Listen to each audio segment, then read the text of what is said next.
夜中に子供のスマホを見ている親が急増中。なぜ？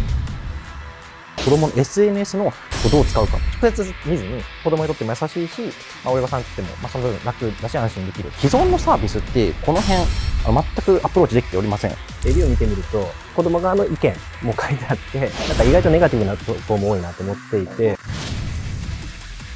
OEM とかホワイトラベルっていうのは考えていなくて、ブランドとしてこう伸ばしていきたいっていうところがある。これエコでしょ。どうせね10年以内になくなっちゃうから、こういうサービス。山田さん、今回はじゃあノットオファー。今のところちょっときついですね。日本からグローバルになるユニコーンを目指しています。この保護者の方々に届けたいという思いもすごくあるので、売り上げを伸ばしたいと子供を守りたいのとどっちが強いですか？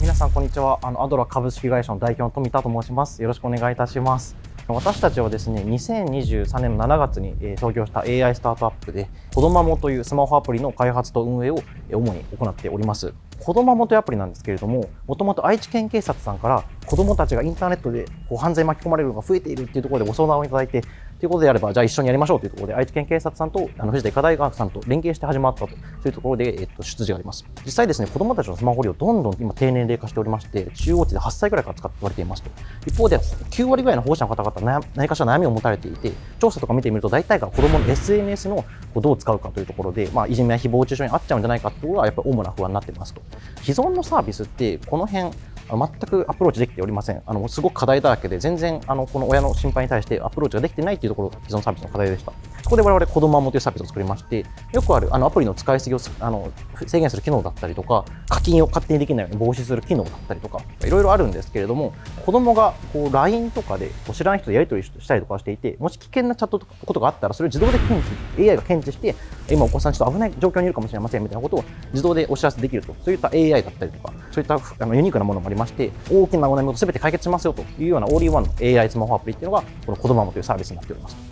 有料プランに加入すると全ての機能が使えるという、そういったいわゆるフリーミアムのモデルで、やっております。これまでいろんな本田圭佑さんの番組とか含めていろんなところで取り上げていただいたこともあって、リリースしてから1年ちょいとかで10万人以上の方にダウンロードして使用していただいているというところで、背景には愛知県警さんもはじめとしていろんな自治体さんだったりとかと連携して安心感のあるブランドを作り上げてきたというところもございますし、携帯ショップとかでの展開、販売とかも少しずつ始まっておりまして、これから増やしていこうというふうに考えていますと。マーケット自体もですね、非常に大きなマーケットでして、中国だったりアメリカでは似たような機能を持っているサービスがあるんですけれども、何百万人もユーザーがいて非常に伸びてきているというところで、我々は彼らが進出してない日本だったり、韓国だったりアジア諸国を中心に出していこうというふうに考えていて、すでにもう韓国ではリリースをしておりまして、購入していただいている方も増えているというところで、今後は日本、韓国だけじゃなくですね、インドネシアだったりとかインドだったりとか、いろんな国々に展開をしていくことで、日本からグローバルになるユニコーンを目指していますと。最後にチームなんですけれども、私が代表なんですけれども、チームの半分以上が外国人というところで、公用語も英語でグローバルなチームなので、日本からグローバルでユニコーンを作るというところに対してベストなチームだと思っていますので、どうぞぜひよろしくお願いいたします。子どまもは子どものスマホ利用をリアルタイムで見守り、危険な状況に迅速に対応できる保護者向けのアプリ。位置情報の把握や利用状況のモニタリング、緊急時の通知機能を搭載し、安心して子どもを守るサポートをします。富田さん、今おいくつですか？今27歳です。27、若いね。株式会社なんですね。株式会社。資金調達とかまだされてない？何回かすでにしておりまして、どのくらいの自己資本というか資本金とか？これまでいただいたのはそのくらいになりますね。今何名ぐらいの従業員？今メンバーが7名、8名ぐらいのフルタイムでやっています。そのうちマーケットか営業はどのくらいいるんですか？マーケッターは一人もいないです。で、外部の方に業務委託で入っていただいてます。で、営業はビズデブが一人いるっていう感じで。あと社長がやってる感じ？そうですね。じゃあ今の課題はやっぱりもっと売上とか利益伸ばしたい？そうですね、おっしゃる通りで、どんどんもっと展開していかなきゃいけないので。どのくらいの目標なんですか？今10万人じゃないですか。100万人とか。そうですね、来たら1年間で100万人とかにしたい。わあ、すごい。月額の料金っていうのはどうやって回収するんですか？携帯ショップでの販売の場合は、ある程度レベニューシェアという形で、ショップの運営会社さんだったりとかキャリアさんだったりとかに入るお客からはどうやって入ってくるんですか？店頭で購入していただいて、毎月支払うというのはキャリアの決済。店頭の場合は店頭のこの決済システムで、ウェブサイトとかが購入していただく場合はApple とかGoogle とかのアプリストアでダウンロードしてからアプリ内で購入するっていう感じで、決済手数料はもうただみたいなものから 30% ぐらいまでマックス。そうですね、アプリ内の場合は 30%、今 15% なんですけど、これから大体 30% ぐらいは Apple、Google が手数料取るっていう感じです。そうすると顧客の、単価っていうのは月700円。月額、790円なので、はい、じゃあ年約1万円で8000円ぐらい平均入ってる感じ。オーガニックで入ってきてアプリで課金していただいた場合は7000円とか8000円とかそんぐらい、現状のシェアは国内と国外で何対何ぐらいなんですか？9割ぐらいが国内で1割ぐらいが韓国っていうところなんですけど、これからもっと海外比率は高めていくところ。今からこの拡大していきたいっていうのはまず国内から行きたいのか海外から行きたいのか、それとも同時に行きたいのかっていうのだとどれですか？同時に行きたいなと思ってます。日本で成功するっていうのが第一なので、やっぱり難しそうだなってなったタイミングでやっぱり日本にもう少し重きを置きましょうみたいな経営判断はあるとは思うんですけど、どちらも、はい、拡大していきたいなと思っているところです。最初警察の方から連絡があったみたいな話あったと思うんですけど、警察の人も一緒に協力してくれるような体制なんですか？ご相談とかさせていただきながら、いろいろアドバイスいただいたりとかしながら一緒に連携して、はい、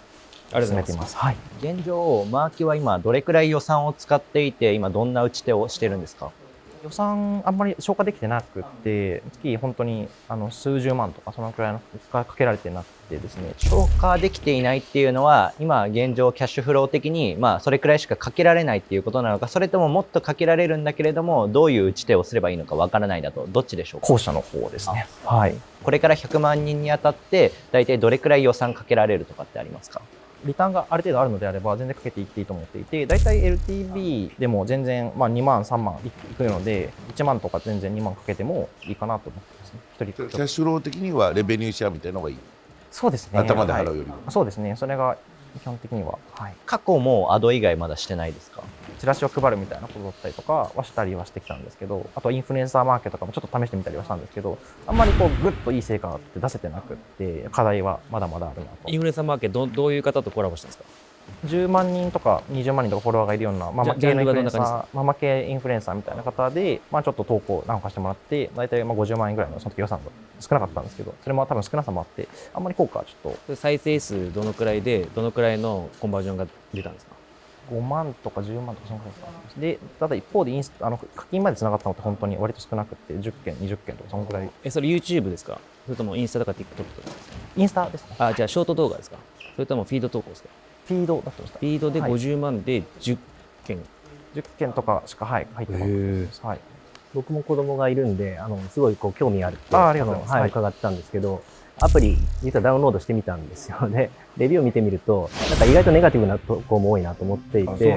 子供側にもインストールするんですよね、スマホ。子供側の意見も書いてあって、つどつどアンインストールしてますみたいな。性的な投稿とかが検知されるの嫌とか、推しのスクショ撮ったのが別に性的じゃないけどそう見られちゃったとか、その技術的なそのプロダクトとしてなんか改善点があるかっていうところをぜひ伺いたいんですけれども。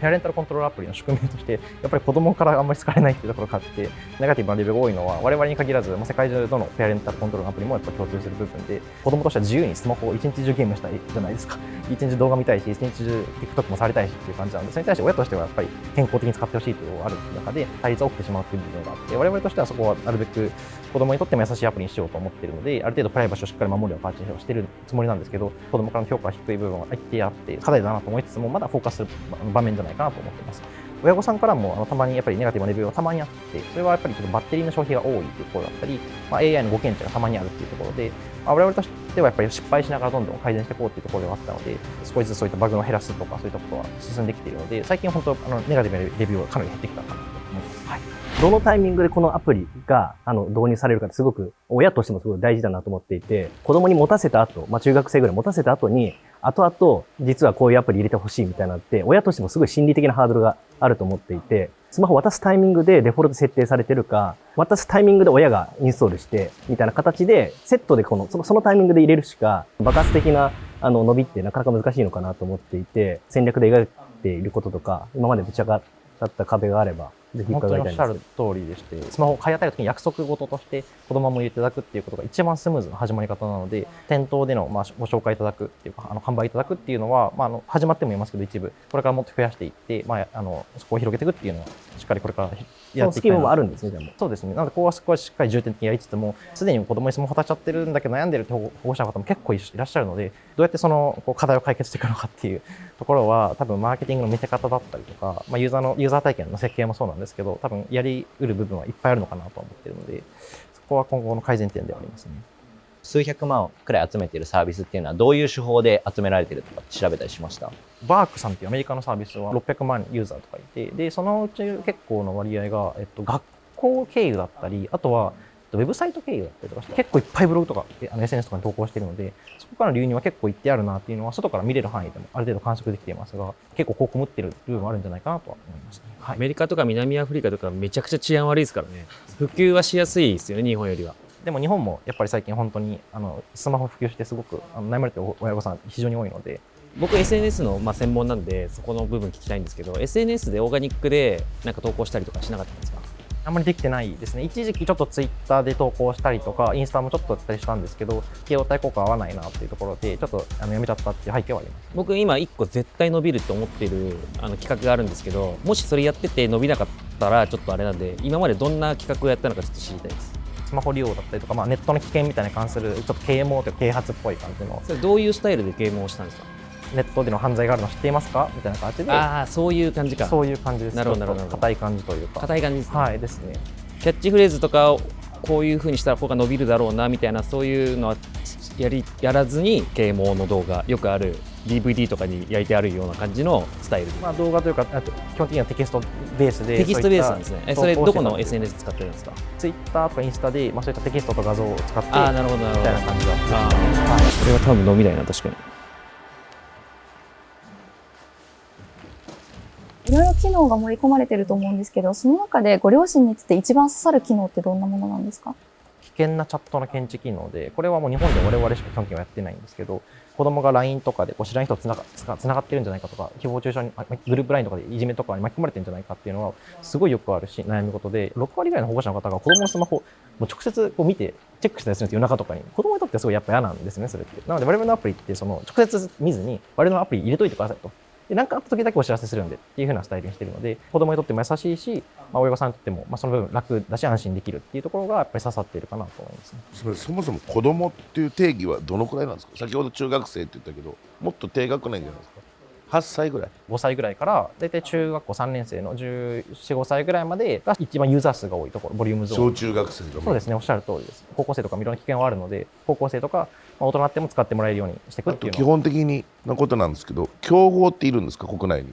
競合という競合はないんですけど、やっぱベンチマークしているところとして、例えば安心フィルターっていう。キャリアのサービス。そうです、おっしゃる通りです。キャリアさんがベンダーさんに投げて作っているようなサービス。キャリアが一番脅威だと思うんですけど、逆にキャリアにはタイアップっていうか営業に行きましたか？キャリアさんから結構お声掛けいただけてですね、直近1年間で、取り組みとか実は始まったりはしていて。どこかともう交渉してるってこと？そうですね。結構そこは、はい。彼らが味方になったら、その100万ユーザーとか行くんじゃないですか？持ってくださる資料とかには何十万円獲得しますみたいな結構いただいてご提案いただいたりはしていて、あたかもキャリアが提供しているようなサービスのようにキャリアショップとかウェブサイトでも売ってくれる。それご提案いただいたんですけど、我々としてはやっぱりOEM とかホワイトラベルっていうのは考えていなくて、なんで？ブランドとして伸ばしていきたいっていうところがある。それエゴでしょ。そうおっしゃる通りです。エゴなんですよ。コドマモを自社ブランドで展開したいプレゼンターに対し、携帯キャリアと組みキャリアブランドの付属サービスとして販売すべきという山本。その理由とは？そうとしてやっぱりコドマモっていうブランドでしっかり伸びてくるっていうのがやっぱり目指しているところなので。もったいないそれ。本当ですか？その辺ちょっとぜひそんなことやってたらキャリアがさ、はい、作っちゃうじゃん。そう最大の脅威と組んで、OEM で提供した方がいいと思いますよ。それも、おっしゃる通りで、可能性としてはゼロではないので。携帯電話売るときって機種変でもいいですけど、なんか待機時間いっぱいあるじゃないですか。なんか顧客単価上げたいんで、ショップ店員も1万円でももらえるんだったらめちゃくちゃ粘って売るから、それだけでも100万人いくんじゃないですか。どうせね、10年以内に技術革新とか AI とか来てなくなっちゃうから、こういうサービス本当ですか？なくなる。なるべく早めに儲かっていい仲間とキャッシュ掴んで IPO でもして社会の問題解決していけばいいから、あんまりエゴ持ってこれがもう最後50年続くサービスだと思ってね、抱えすぎちゃうと何も成し遂げれないと思うよ。課題を解決するっていうところが目的なので、サービスを作るっていうのが目的というよりは、課題を解決するアプローチとしてどういったアプローチがいいのかっていうのをおっしゃる通り柔軟に考えていければなと思ってます。はい。オファーさせてください。マーケティング戦略みたいなところを一緒に描かせていただくみたいなところをお力を入れさせていただけるかなとは思ったので、このご提案です。各週とかでもミーティングしながら戦略描くっていうところをぜひ一緒にできたらなと思ってます。2B のマーケも得意なので、販売店さんのどう開拓していくかみたいなマーケもそうですし、個人的にアイデアで思ってるのは、その大手企業さんの福利厚生みたいな形で、その働かれてるお父さんお母さんとかに向けて、彼らの福利厚生としてこういうアプリの導入を、企業側から紹介してもらうみたいな、そういった動線ももしかしたらあるかなと思うので、企業のリストを整えるとか、その辺からご支援できるかなと考えたので、ぜひご一緒できたら、いろいろ幅が広がるかなと、一親としても興味ありましたので、はい、ご検討ください。宋さんだったら韓国チャンネルも強化できない。ファンファにいたんですよ。そうです。もともと、はい、ハンファに。韓国の財閥系6、7番目の財閥。韓国っていうところは我々としてもすごくこれから強化していくところでもあるので、具体的にどういったところで経験を活かせるかもみたいなところだったりとかってもう少し詳しく伺ってもいいですか？ありがとうございます。具体的に何かお伝えできることは今ないんですけれども、ハンファグループ全体として、例えば日韓の貿易の事業を持っていたりですとか、材料系の、2D の事業を持っていたりするので、チャンネルとしてはかなり幅広いですと、アプリとして売り出していくのか、2B 的な戦略で開拓先として韓国にも拠点いくつか作るような働きをマーケとしてやるのかっていうのはご相談しながらできたらなと思っています。月10万で3ヶ月からまず、はい、お願いできたらと思っています。山本さんは逆にオファーがしにくいなと。そうですね。僕はもともとそういった携帯電話の本体の販売、回線の販売、アプリの販売、多分日本で一番経験あるんです。僕が御社であればキャリアに株持たせてるんですね。大きな販売店にもストックオプションが株与えて、経営者の持ち分が減ってもその時価総額増えれば資産は増えるわけで、そういうブランドネームもこだわらない、インテルになってもいいという形であればたくさん柔軟に僕も提案できるんですけど、その辺がちょっと今のところ残念かな。10年前に流行ったけど今ないのばっかりだから本当に10年持たないと思います。安心フィルターで無料で今提供してるんですよ、店頭で。全くマイナスしか出てないんですよ。時間ももったいないし、お金もったいないという中で。携帯作っちゃうっていう。SNS でのお手伝いだったらできるかなと思ってて、オファーさせていただきたい。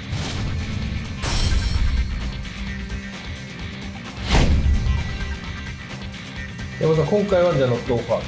今のところちょっときつい。